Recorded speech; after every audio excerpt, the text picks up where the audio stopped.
Matisse polyurethane varnishes. We have a polyurethane gloss varnish, MM19, and a satin version, MM11.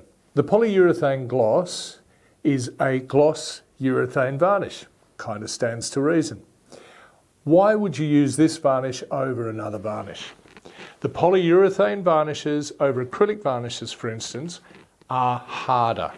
So they will dry with a harder, less flexible surface. Like the acrylic varnishes, these polyurethanes will not yellow. And the polyurethane varnishes as a family tend to be a little bit glossier than acrylic varnishes or most other varnishes. So if you're looking for a really high gloss, the polyurethane varnish is the way to go. So the polyurethane varnishes also have the advantage that they are more heat resistant than pretty well any other varnish on the market. Why would you want that? Well, for something like a placemat, coasters, any artwork that might be getting close to something that's quite warm. Now, say something that's quite warm, warm plates out of an oven will be fine. A casserole dish at 400 degrees Celsius straight out of an oven will probably still stick to the polyurethane. So it's within reason. Up sort of below 100 degrees Celsius should be okay, but they're not completely heat resistant. The satin just has matting agent in it. All varnishes start life out glossy, and then we add matting agent to them to try and subdue the sheen. And the way we do that is with the matting agent diffracting light so that the light doesn't bounce straight off the light source, straight into our eyes, and that's what we see as gloss, but diffracts the light and makes it look satin. We don't make a matte in the polyurethane because polyurethane varnishes in and of themselves tend to be very glossy. So we can make a satin, but the matte would need too much matting agent, and generally you can't see the matting agent. We would have to add so much matting agent that you would then be able to see it. It would give a hazy finish. As far as the rest of the properties of the satin varnish, they're exactly the same as the gloss. Heat resistance, very tough finish.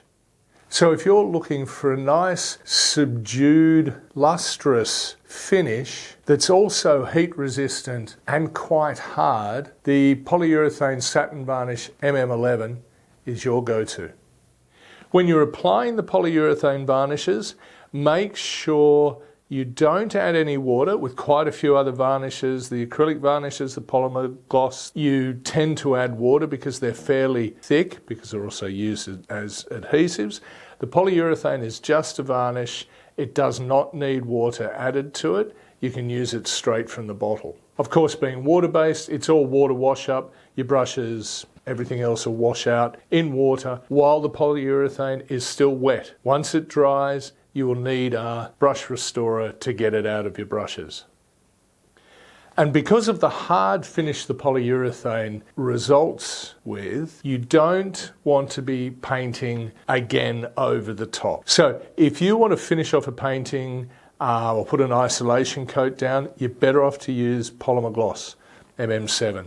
This is a final water-based varnish, so should only be used as a last coat. You can put multiple coats of this varnish over itself, but you don't want to be then painting over the top.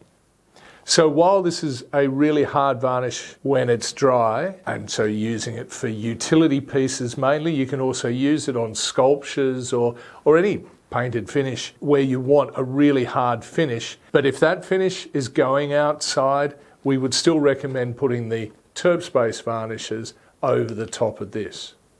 Like any water-based product, drying time will vary.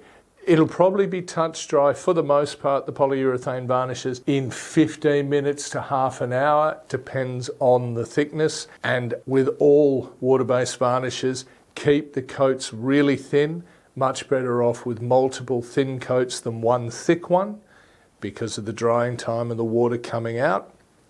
Best practice when it comes to applying the polyurethane varnishes, like any water-based varnish, is multiple thin coats. As with any other water-based paint, acrylic or varnish, a skin forms on the top as the paint is drying or the varnish is drying, trapping water underneath.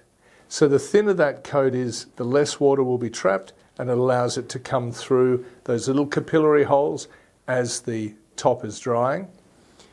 The thicker the coat is, the more water there is underneath, and the exponentially longer it will take to dry. If it takes a long time to dry, it will remain slightly milky, as you see in the bottle, which is just the difference between the light being diffracted through the polyurethane, little tiny polyurethane beads, and the water. It's the difference in their refractive light indexes. If you want to know more about that, we have more videos, and also there'll be more in the description. But in short, keep the coats nice and thin.